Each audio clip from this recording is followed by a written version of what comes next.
এখানে যারা উপস্থিত ছিলাম আমরা সাংবাদিক আনিস আলমগীরের পক্ষে পুলিশ রিমান্ড বাতিলপূর্বক একটি জামিনের আবেদন করেছিলাম বিজ্ঞ আদালতে। বিজ্ঞ আদালত উভয় পক্ষের বক্তব্য শুনেছেন। আমরা বিজ্ঞ আদালতকে বোঝানোর চেষ্টা করেছি যে এই মামলাতে পুলিশ ফরওয়ার্ডিংয়ের আলোকে আমরা যা দেখি তার বক্তব্য এবং তার যে সম্প্রচার কোনো কিছু গোপনীয় না এবং প্রত্যেকটারই ভেরিফাইড পেজ এবং ভেরিফাইড তার যে ফেসবুক আইডি তার থেকে প্রকাশিত।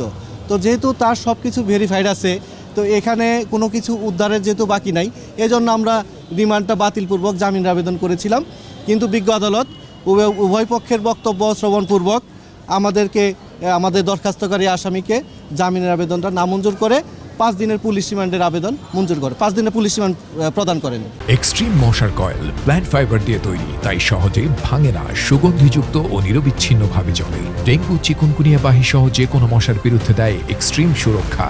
এখানে সাংবাদিক আনিস আলমগীর তার বক্তব্যে যেটি বোঝাতে চেয়েছেন যে জুলাই পরবর্তী সময়ে সে মুক্তভাবে কথা বলার কারণেই তার হয়তো আজকে এই মামলার উদ্ভব। সে সব কিছু তার মনের যে কথা সেটি সে বলার চেষ্টা করেছেন সব সময় সাংবাদিক হিসাবে। যুদ্ধ এবং গণতন্ত্র এবং স্বাধীনতার পক্ষে কথা বলে এবং এই স্বাধীনতার পক্ষে কথা বলে এবং রেগুলার আপনার টকশো করতেছে। এখন তাকে একটা ভিন্ন একটা মামলা যে দেখা যাচ্ছে ডিজিটাল সিকিউরিটি, ফেসবুকে লেখা, এটা তো ডিজিটাল সিকিউরিটি অ্যাক্টে, কিন্তু ভিন্ন একটা মামলায় তাকে গ্রেপ্তার দেখানো হয়েছে এবং রিমান্ড মঞ্জুর করেছে বিজ্ঞ আদালত।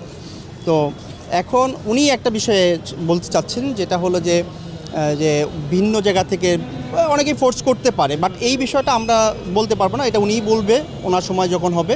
তো আমরা বিজ্ঞ আদালতে জামিনে প্রার্থনা করেছি, জামিনে সন্তুষ্ট হয়ে নামঞ্জুর করেছি।